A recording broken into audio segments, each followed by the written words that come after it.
Hi all അസ്സാം വലൈക്കും welcome back. ഇന്നത്തെ നമ്മുടെ റെസിപ്പി എന്ന് പറഞ്ഞാൽ നിമിഷ നേരം കൊണ്ട് ചെയ്തെടുക്കാൻ പറ്റുന്ന ഒരു അടിപൊളി എണ്ണയില്ല പലഹാരത്തിൻ്റെ റെസിപ്പിയാണ്. വീട്ടിലുള്ള 2-3 ചേരുവ വെച്ചുകൊണ്ട് തന്നെ നമുക്കിത് ചെയ്തെടുക്കാവുന്നതേ ഉള്ളൂ. അപ്പോൾ അതെങ്ങനെയാണെന്നൊന്ന് പെട്ടെന്ന് വീഡിയോ കണ്ട് നോക്കാം.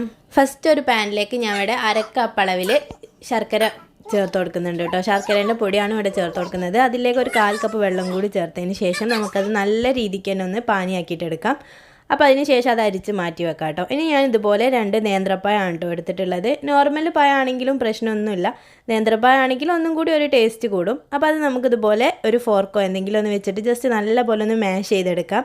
മിക്സിയിൽ അടിച്ചെടുക്കുന്നതിനേക്കാൾ നല്ലത് ഇതുപോലെ ഒന്ന് മാഷ് ചെയ്തെടുക്കുന്നതാണ് കേട്ടോ. അപ്പോൾ നല്ല പഴുത്ത പഴം എടുക്കാൻ വേണ്ടി ശ്രദ്ധിക്കുക. അതിന് ശേഷം നമ്മൾ നേരത്തെ അരിച്ച് മാറ്റി വെച്ചിട്ടുള്ള ശർക്കരപ്പാനി ഇതിലേക്ക് ഒഴിച്ചു കൊടുക്കാം. അപ്പോൾ അത് രണ്ടും കൂടി ഒന്ന് മിക്സ് ചെയ്യാൻ വേണ്ടിയിട്ടുള്ള ഒരു സൗകര്യത്തിന് ഞാനൊരു വലിയ ബൗളിലേക്ക് മാറ്റി കൊടുത്തിട്ടുണ്ട് കേട്ടോ. എന്നിട്ട് ഒരു വിസ്ക് വെച്ചിട്ട് ഇതുപോലെ പാനും പഴം കൂടി നല്ല പോലെ ഒന്ന് മിക്സ് ചെയ്തെടുക്കാം.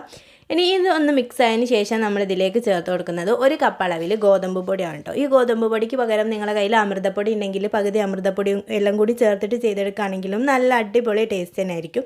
അപ്പോൾ ഒന്നും കൂടി ഹെൽത്തി ആയിരിക്കും കേട്ടോ. ഗോതമ്പ് പൊടി തന്നെ ആണെങ്കിലും നല്ല ഹെൽത്തിയാണ്. ഇനി നമുക്കിത് നല്ലപോലെ മിക്സ് ചെയ്യാൻ തുടങ്ങുന്ന സമയത്ത് ഇതിലേക്ക് ഞാനൊരു 1/2 കപ്പ് അളവിൽ തേങ്ങ കൂടി ചേർത്ത് കൊടുക്കുന്നുണ്ട്. അപ്പോൾ നല്ലൊരു ടേസ്റ്റ് കിട്ടാൻ വേണ്ടിയിട്ടാണ് കേട്ടോ. തേങ്ങയും പഴവും ഒക്കെ ആകുമ്പോൾ നല്ലൊരു ടേസ്റ്റ് ആയിരിക്കുമല്ലോ. അതിനുശേഷം ഞാനിതുപോലെ വിസ്കിൻ്റെ മുകളിൽ നിന്നൊക്കെ മൊത്തമായിട്ട് മാറ്റിയതിന് ശേഷം ഇതുപോലെ ഒരു സ്പാച്ചിൽ വെച്ചിട്ട് നന്നായിട്ടൊന്ന് മിക്സ് ചെയ്തെടുക്കുന്നുണ്ട്. ഇനി നമുക്കിതിലേക്ക് ചെറിയൊരു ഫ്ലേവറിന് വേണ്ടിയിട്ട് കുറച്ച് ഏലക്കാപ്പൊടി ചേർത്ത് കൊടുക്കാം. അപ്പോൾ ഞാനിവിടെ പഞ്ചസാരയും കൂടി ചേർത്ത പൊടി ആയതുകൊണ്ടാണ് കേട്ടോ ഒരു 1/4 ടീസ്പൂൺ അളവിൽ ചേർത്ത് കൊടുത്തിട്ടുള്ളത്. ഇനി ഞാനിവിടെ 2 ടീസ്പൂൺ അളവിൽ പാലെടുത്ത് വെച്ചിട്ടുണ്ട്. അതിന് ഫസ്റ്റ് 1 ടേബിൾ സ്പൂൺ ചേർത്ത് കൊടുക്കാം. എന്നിട്ട് നല്ലപോലെ ഒന്ന് മിക്സ് ചെയ്തെടുക്കാം കേട്ടോ. അപ്പോൾ ഇതുപോലെ ഫോർക്ക് വെച്ചിട്ട് മിക്സ് ചെയ്യുകയാണെങ്കിൽ പെട്ടെന്ന് തന്നെ ഒന്ന് മിക്സ് ആയിട്ട് കിട്ടും.